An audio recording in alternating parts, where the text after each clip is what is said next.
धन्यवाद अध्यक्ष महोदय. श्री अशोक पाटील.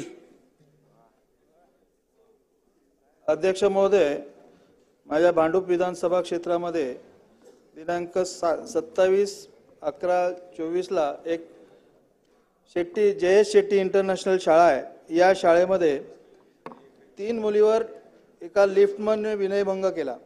10 ते 12 वर्षाच्या तिन्ही मुली होत्या आणि या लिफ्टमॅनने खाली बेसमेंटमध्ये नेऊन त्यांच्या शरीरावर हात फिरवला आणि त्याला त्या मुलींकडे एकटक पाहून तुम्हाला उचलून नेतो म्हणून अशा प्रकारची वक्तव्य केली आणि ही पोलीस स्टेशनमध्ये नोंद झालेली आहे.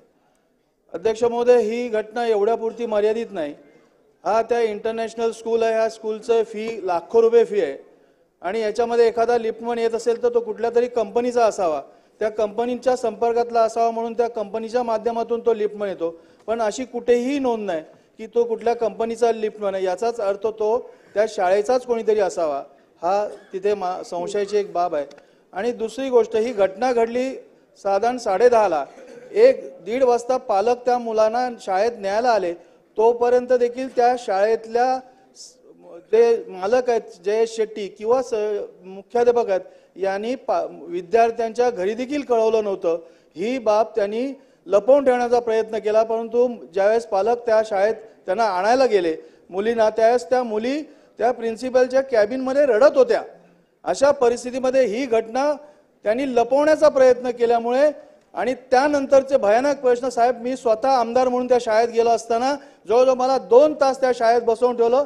मुख्याध्यापकही मला भेटायला आला नाही किंवा तो JS शेट्टी होता तोही माझ्यापर्यंत संपर्कात आला नाही. ते दोघंही म्हणजे प्रिन्सिपल तर सांगितलं की मी बाहेर आहे आणि JS शेट्टी आज तागा आहे, तो मुंबईमध्ये नाही. म्हणजे ही घटना पोलीस स्टेशनने देखील लपवून ठेवलेली आहे.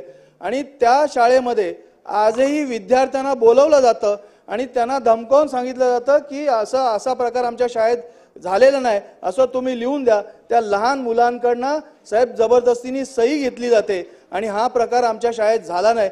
अशा प्रकारचं त्या शाळेचं वातावरण बनवलं गेलेलं आहे. आणि त्याचबरोबर जर का तुम्ही शाळेच्या विरुद्ध काही केलात तर तुम्हाला आम्ही लिव्हिंग सर्टिफिकेट देऊन शाळेतनं काढलं जाईल.